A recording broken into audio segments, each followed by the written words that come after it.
Yes. Bajaj housing finance का कल stock day लो पर बंद हुआ था।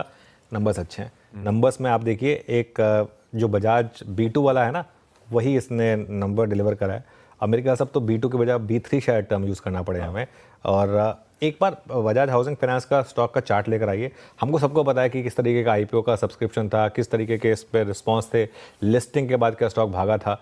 उसके बाद थोड़ा लंबा चार्ट रखेंगे इसका, जरा एक बार 1 महीने के करीब का चार्ट रख दीजिए इसका, उससे आपको क्लियर हो जाएगा कि जब लिस्टिंग के बाद स्टॉक ने जो री रेटिंग दिखाई थी वहाँ से स्टॉक अच्छा खासा करेक्ट हो चुका है। 15.5% के करीब स्टॉक करेक्ट हो चुका है।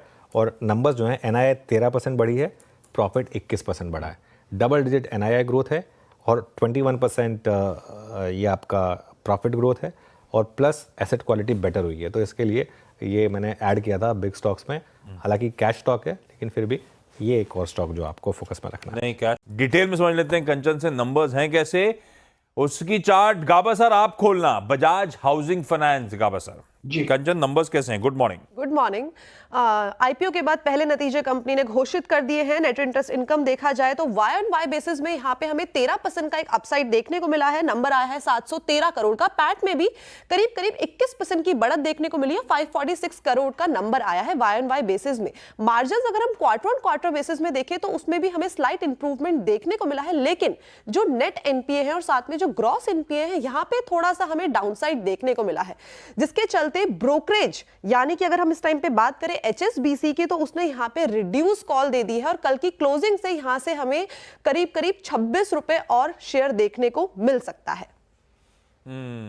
नंबर्स के बाद उन्होंने अपने EPS एस्टिमेट्स कट करे और रिड्यूस का कॉल। लेकिन गाबा सर, चार्ट्स पे कैसा पोजीशन बजाज हाउसिंग फाइनेंस, कैसा लग रहा है आपको? चार्ट में दो दिक्कत है। एक ये है कि एक हाई लिस्टिंग हुआ, हाई प्राइस में लिस्टिंग हुआ, वो एक दिक्कत है। जिसने उसके बाद खरीदा आज दुखी है। लेकिन जो रीसेंट लो देखा हमने 129 का बजाज हाउसिंग फाइनेंस पे, ये बढ़िया है।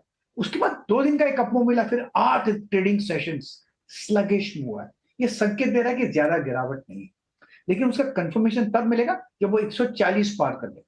तो एक इंतजार करते हैं 140 पार करने का। एक बार 140 पार कर लेते हैं तो फिर एक अप मूव मिलना चाहिए, फिर करीब ले जा सकता है उसको 165 के आसपास। तो मेरे ख्याल से पॉजिटिवली बायस होना चाहिए, लेकिन एक कंफर्मेशन की जरूरत है 140 का Bajaj housing finance. Business positive side पे, पर वो कंफर्मेशन आएगी 140 के ऊपर जब चलना शुरू करे, तब दिल खोल के तेजी करने का मन बनेगा। एक कंडीशनल बाय है। नंबर इतने बुरे नहीं थे भाई। NIMs में Q on Q एक्सपेंशन तक डिलीवर कर दिया है। 3.9 वाला मेरे ख्याल से 4.1%, 20 बेसिस पॉइंट का इसने भी NIM एक्सपैंड करके दिखाया है। खैर, ये है बजाज हाउसिंग फाइनेंस।